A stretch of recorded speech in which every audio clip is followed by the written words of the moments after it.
Hello, Gemini, Sun, Moon, Rising, and Venus signs. Kamusta kayo? Sana po ay nasa mabuti kayong kalagayan. Welcome back po sa Star Tarot. Kung bago kayo rito, welcome din kayo. Thank you sa inyong support. I truly appreciate it. God bless you all. Tingnan natin ang mga mensahe ni Gemini. Pauna mensahe po ninyo ay Gates of Triumph. Wow! May tagumpay, napakagandang tagumpay ang naghihintay sa inyo dito. So, this is your efforts paying off, no? Kung ano man itong pinagkakaabalahan ninyo, ano man itong bagay na to, sitwasyon na nilalagyan ninyo ng inyong efforts, energy, and time, eto na yon, no? Eto na yung katuparan sa inyong mga pangarap, maaaring eto na yung tagumpay na inaasam ninyo, minimithi ninyong makamit, no? So, congratulations to that. We have begin now. Ayan, take your first step. Ayan, so yung tagumpay na to, magbubukas yan ng panibagong pinto para sa inyo, para makapagsimula kayo ng bagong buhay, bagong negosyo, bagong pag-asa, bagong relasyon, bagong tirahan. It could be anything, no? Yung energy na to, this is a new beginning energy, so that could happen sa iba't ibang parte ng buhay ninyo, depende sa inyong sitwasyon. But definitely, ang pakiramdam ko dito, yung bagong simulain na to, that is going to, lalabas yan, that will arise because of this triumph na makakamit ninyo. So, what else? We have navigating by the stars, follow your bliss. Siguro, dito Gemini, you are, nakikinig siguro talaga kayo sa Divine Universe. You are listening to the Divine Guidance. Kaya sa ngayon, parang yung guide ninyo are the stars. Parang yung gabay ninyo dito is your intuition, which I feel pinapakinggan ninyo, sinusunod ninyo. Kaya kung ano yung panawagan sa inyo, katulad na lang nito nasabi sa inyo, follow your bliss, sundin ninyo kung anong makakapagpasaya sa inyo, yun ang gagawin na ninyo. Kasi siguro dati, puro kayo sakripisyo. Dati siguro puro kayo pag-aasikaso sa pamilya ninyo, focus kayo sa provide na kung anong kailangan ng pamilya. So maybe sa yung mga nakaraan ninyong ginagawa, puro kayo sakripisyo para sa sarili ninyo, pero yung ginagawa ninyo kasi kung ano yung pangangailangan or ano yung welfare ng ibang tao, yun ang inuuna ninyo. Kaya ngayon, maybe makikinig na kayo sa inyong intuition at this time, and maybe you are going to follow whatever it is that will make you happy. Parang gagawin naman ninyo ngayon ang mga bagay-bagay na makakapagpasaya naman din sa inyo, no? We have Mystic Healer. Maybe you are a healer. Maaaring ito yung gift ninyo, and maybe imbitasyon na ito para i-embrace nyo na yung inyong healing powers. Maybe this is the time that you are being called na to embrace your gift at gawin nyo na din, i-carry out nyo na din yung inyong purpose in life, yung inyong mission in life, which is to be a healer. Okay? What else? We have discovering truth. You stand in the light of truth. Possible na iba sa inyo dito, siguro, talaga kayo, kung ano yung totoo, ano yung katotohanan, doon kayo, no?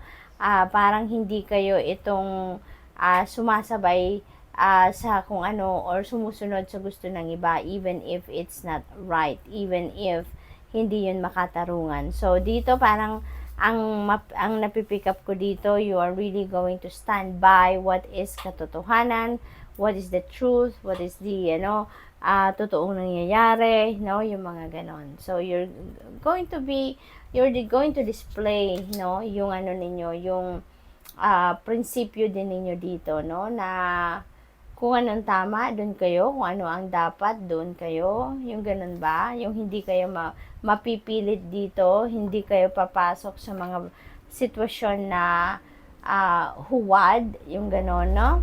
Surrendering to the journey. Release control. Ayan. So, napakaganda, no? Kasi feeling ko talaga dito, sumusunod kayo sa agos ng buhay. sumusunod kayo sa inyong intuition, no? You're being guided, you're being divinely guided dito. Kaya, siguro ang bawat step na gagawin ninyo or bawat step na gagawin ninyo is according to the divine plan. Kasi you are surrendering to the natural ebb and flow of life. Hinahayaan ninyo ang destiny na mag-unfold ng mga bagay na dapat mag-unfold. Sumusunod kayo sa divine guidance, sumusunod kayo sa inyong inner voice. Kaya, possibly talaga mangyayari dito kung ano ang kagustuhan ng divine universe, kasi parang inaalay nyo na yung buhay ninyo sa Panginoon, sa divine universe. Parang, sige, gabayan mo ako kung ano ang dapat, saan ako dapat, anong dapat kong gawin, saan ako dapat makarating, yung gano'n, no? Yung parang, you are releasing, no, the control sa mga bagay-bagay, no? And instead, hinahayaan ninyo ang universe ang mag-unfold na mga bagay na dapat mag-unfold sa buhay ninyo. So, good luck. That's all I have for you for today. Thank you for watching. Love and light. Namaste. Hello, Libra, Sun, Moon, Rising, and Venus signs. Kamusta kayo? Sana po ay nasa mabuti kayong kalagayan. Welcome back po sa Star Tarot. Kung bago kayo dito, welcome din kayo. Thank you sa inyong support. I truly appreciate it. God bless you all. Libra, pauna mensahe ninyo, surrendering to the journey. Ayan. So, possibly, nang iba sa inyo dito, dati kinokontrol ninyo ang mga bagay-bagay, kinokontra mga changes, no? Something like that. Pero ngayon, maybe, magbabago, no, ang inyong sitwasyon kasi you are about to, to surrender to the natural ebb and flow of life. Maaring may realization kayo dito na the more you control the outcome na kung ano man ang gusto ninyo mangyari, mas lalong lumalayo siguro, no, ang mga minimithi ninyo sa buhay. Mas lalong naaantala, mas lalong nadidelay. Kaya sa ngayon, maybe you're going to realize na mas mabuti na lang na mag-surrender kayo sa natural ebb and flow of life. Kasi maybe in the past, meron na din kayong experiences, may patunay na, kumbaga nangyari na siguro sa inyo in the past na the more na mag-surrender kayo, the more na sumunod lang kayo sa agos ng buhay, mas maganda ang nangyayari, 'di ba? Mas magaan ang inyong journey, mas masaya, no? Kumbaga. So what else? We have uncovering treasure. Maybe ang iba sa inyo dito is receiving golden opportunities, no? And that could be in an area of life. Mangaring opportunity and then finances, no? Trabaho, career, negosyo. At maaring yung golden opportunity na to, ito yung maghahatid sa inyo ng financial success. Ito yung maghahatid sa inyo ng bonggang-bonggang financial abundance and prosperity. What else? We have gates of triumph. Magtatagumpay na kayo. Libra, ito na yung panahon na babalutin na kayo ng tagumpay, ng success, ng victory. At ito na yung mga sitwasyon siguro na, kumbaga, ito na yung fruit of your labor. Ito na yung panahon na aanihin nyo na yung bunga, no, ng inyong pagsisikap. So, that's really beautiful. What else? We have choosing your path. Ayan. So, all is possible, Libra. Okay? All is possible. Marami siguro ditong iba't ibang opportunity na parating, napapasok sa buhay ninyo. And maybe siguro binibigyan kayo ngayon dito ng liberty ng divine universe na kayo ang magdesisyon, kayo ang mamili. Parang binibigyan kayo ng mga choices, maraming options, iba-ibang options para kayo ay may mapagpilian, no? So that's really a beautiful energy. Great adventure, may travel si Libra, no? At ang travel na to, maaaring magte-take risk kayo dito sa bagay na to, masusubo kayo ng uncharted territory dito.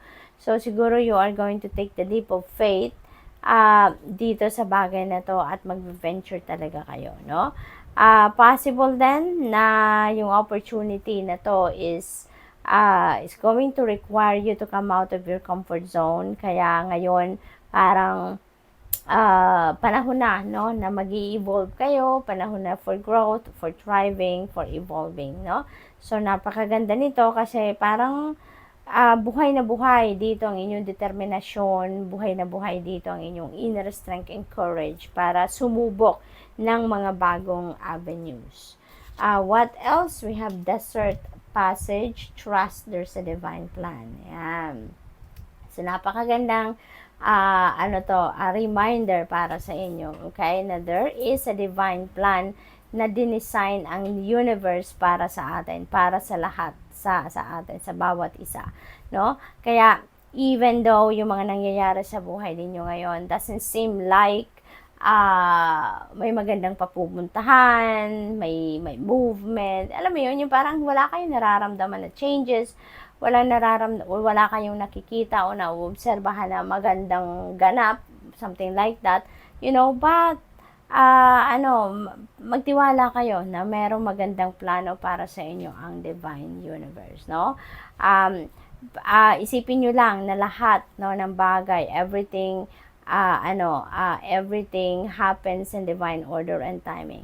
Okay? Lahat nakaplano yan ng divine universe. Kaya sometimes, ginugulat na lang din tayo, no, ng divine universe. Ginugulat tayo ng mga pangyayari na hindi natin inaasahan. Meron na lang sumusulpot, 'di ba? Kaya magtiwala lang kayo. Okay? So, good luck. That's all I have for you for today. Thank you for watching. Love and light. Namaste. Hello, Aquarius, Sun, Moon, Rising, and Venus signs. Kamusta kayo? Sana po nasa mabuti kayong kalagayan. Welcome back po sa Star Tarot. Kung bago kayo dito, welcome din kayo. Thank you sa inyong support. I truly appreciate it. God bless you all. Okay? Tignan natin ang mga mensahe ni Aquarius. We have infinite abundance. Napakaganda naman ng energy na ito. Aquarius, abundance is pouring into your life. Mukhang ito, Aquarius, mukhang abundance ito, biyaya, pangkaperahan na parang walang humpay, siguro parang ito na yung swerte din ninyo pagdating sa inyong finances na makakaluwag-luwag na talaga kayo forever, no? Parang ganon. Kasi infinite parang walang katapusan. This is continuous inflow of money na maaring dumating sa inyo sa ngayon.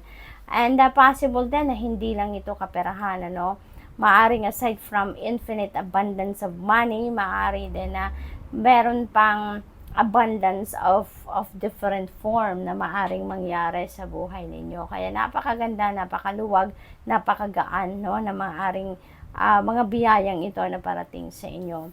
Wondrous universe, walk in beauty. Okay? Aquarius, wondrous universe. Maaring merong encouragement dito para sa inyo na i-embrace ninyo, i-savor ninyo ang bawat step, kumbaga natitaken ninyo sa buhay ninyo. Every step sa journey ninyo, i-embrace ninyo yan, no? Yun ang panawagan sa inyo dito. We have answering the call, the time is now. Okay? So divine timing has come para sa inyo, and maybe papakinggan ninyo, susundin ninyo kung anong panawagan sa inyo. Maybe this is the time na iniimbitahan na kayo to enter or to carry out your purpose in life. No, maybe this is the time na may tawag na kayo, may call na kayo to carry out your mission in life, no? Kaya sinasabi sa inyo dito na the time is now, you need to take action na, no? So, what else? We have Journey by Moonlight. Yan, believe in magic. Okay? Maaring ang iba sa inyo dito, siguro meron ditong mga wondrous events, may mga miraculous moments na mangyayari dito, no? Na mga bagay na hindi ninyo inaasahan na maaring dumating, na maaring mabuhay, di ba? Yung ganon. So, it feels like to me na merong mga divine guidance dito na binibigay sa inyo ang universe, at malakas ang panawagan sa inyo dito, no? Katulad na lamang nito na the time is now, kaya mag-take action ka na, i-embrace mo na yung mga gift ninyo, talents ninyo, at gawin mo na yung purpose mo sa buhay. Parang ganon, di ba? Dito naman sa Journey by Moonlight, yung parang tuloy-tuloy ang pagbibigay sa inyo ng divine guidance, at maraming mga magical moments, maraming mga calls sa inyo dito. May mga strong energy, no? Na parang humahatak sa inyo dito para gawin mo kung ano ang dapat mong gawin or para ma-witness mo kung ano man ang mga pangyayari, magical moments or miraculous events, no, na mag-unfold right before your eyes. Kaya everything is going to be very magical para sa iyo kasi parang meron dito mga mangyayari na mapapanganga ka na lang, yung parang magugulat ka at you'll be caught by surprise dito, no, sa mga maaaring mangyari sa buhay ninyo, mga hindi ninyo sukat akalain, kaya wow na lang siguro kayo, no? Joy and delight, open your heart to joy, okay? Kasi siguro ang iba naman sa inyo dito super stressed out na, or maybe you're super focused only, no, on the iba't ibang klaseng bagay na alam mo yun, lagi ninyong pinagkakaabalahan, trabaho, siguro negosyo, or kung ano-ano, no, na mga bagay na pinagkakaabalahan ninyo dito. At siguro hindi na ninyo nabibigyan ng pagkakataon ng sarili ninyo para mag-enjoy man lang, no, para makapag-unwind man lang, makapag-relax man lang, no. Uncovering treasure beneath the surface lies great bounty. This is really beautiful, Aquarius, kasi parang this is golden opportunity na naghihintay sa inyo at maaaring madidiscover ninyo. This could be something, no, Aquarius, na siguro pagkakataon na mabibigyan kayo dito ng chance para ma-experience ninyo dito yung financial success. Maaaring ito yung maghahatid sa inyo ng financial abundance and prosperity, no? Kung ano man ang golden opportunity na to. So, good luck. That's all I have for you for today. Thank you for watching. Love and light. Namaste.